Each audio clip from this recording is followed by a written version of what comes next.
Si Yusek Bernardo po ba yung sinasabi niyo noon na witness niyo na sabi niyo ilalabas niyo? Yung very important witness, yes, siya yun.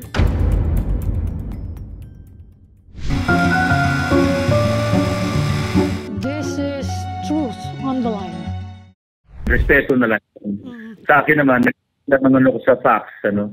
And ako, naggilit sa instability, not to save the president, but to set things right based on what, and based on the documents at saka yung testimony ni dating Undersecretary Bernardo. Doon lang naman ako, hindi naman ako nag-iimbento, hindi ako nag-embellish, nothing like that, no? Si Yusek Bernardo po ba yung sinasabi niyo noon na witness niyo na sabi niyo ilalabas niyo? Yung very important witness, yes, siya yun. Ano yan? Kayo po lumapit sa kanya o he approached you? He approached me. Ano to, matagal na yon, yung unang-una, through his friend, na nakakilala ko rin, na gusto raw makipag-usap. This was months ago, noon pa yung kasi simula pa lang ng Blue Ribbon. I think after my 2 privilege speeches, or even the first one, yan siya lumapit. Pero at the time, parang nananansya lang. Ang unang sinabi niya lang, hindi ako nagmamalinis, pero minsan, pagka birthday ko, siyempre nakakatanggap ako ng regalo sa mga DE, tapos yung biniro namin, mga magkano naman. Minsan, 100 million, nagtinginan na lang kami ng aking mga abogado. So doon nagsimula, pero wala siyang sinasabi. Meron na siyang binanggit na at that time, alam na rin namin kasi nag-prepare na kami ng aking privilege speech tungkol sa Oriental Mindoro at saka sa Bulacan. Nabanggit niya yung dalawang distrito na. I think after na yun pala. Kaya nung binanggit niya na yung dalawa na yun. So ang pakilala niya, siya yung Undersecretary for Operations ng Luzon except Regions 1, 2, and CAR. Tapos sa Visayas. So sabi ko, maraming alam to. So pinabayaan lang namin na kung ano sabihin niya, hindi namin pinorse ang issue. Dati niyo na ba siyang kakilala? Bakit lumapit sa inyo? Hindi.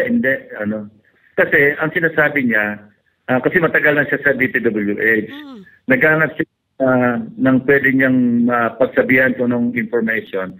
Kasi sabi niya, alam mo Senator, hindi naman dahil magkaharap tayo. Ikaw lang yung parang, kasi alam niya hindi ako kumukuha ng pork barrel. Alam naman sa DPWH yun. Tapos kinuwento niya nga sa akin yung insidente na kung saan meron akong pinaimbestigahan na district engineer na kalapit ng district niya sa, I think, in Laguna. Natatandaan ko kasi yun eh. Meron akong parang, it was a project na parang water supply system na kung saan pina-check ko yung, kasi mukhang overpriced yung pagkabili ng mga water pump. So, ang bili niya parang, ang nasa invoice niya, resibo, parang nasa mga 6,500. So, ginawa ko, sinubukan ko lang magpabili ng the same water pump doon sa hardware mismo pinagbilan ng supplier.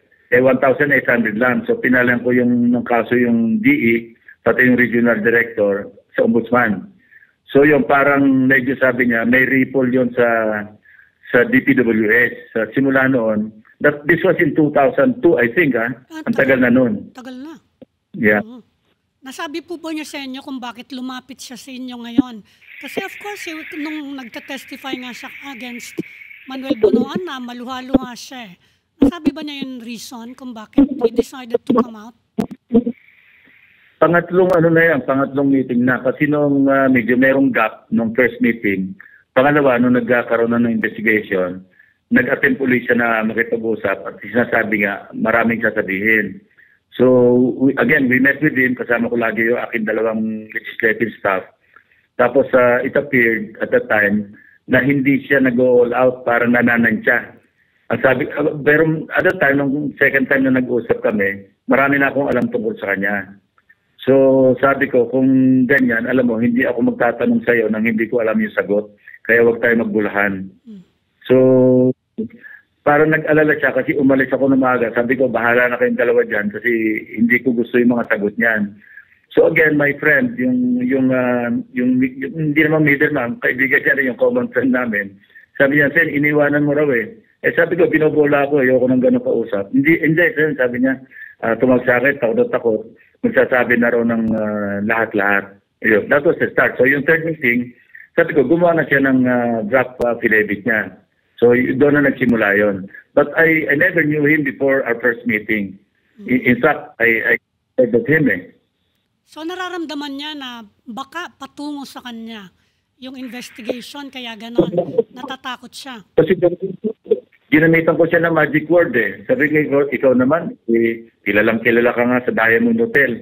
Doon niya nag-confirm, marami ako alam tungkol sa kanya. Kasi pag sa Diamond Hotel, talagang kilalang kilala siya doon. Yung mga ibang pupunta ron, nagpipirma lang, gagamitin lang yung pangalan niya. Kasi hangout niya yun Doon talaga yung pera, doon din siya namimigay ng pera. Kaya yun ang kanya parang headquarters outside of the DPWH. Malapit kasi yun doon sa DPWH main office, ano? Yung mga kausap niya doon, yung mga kontratista, gano'n ba yun? Yeah, for whatever reason, yun ang kanyang comfort zone. Yun ang kanyang, sabi natin, yung comfort level niya doon sa Diamond, mataas.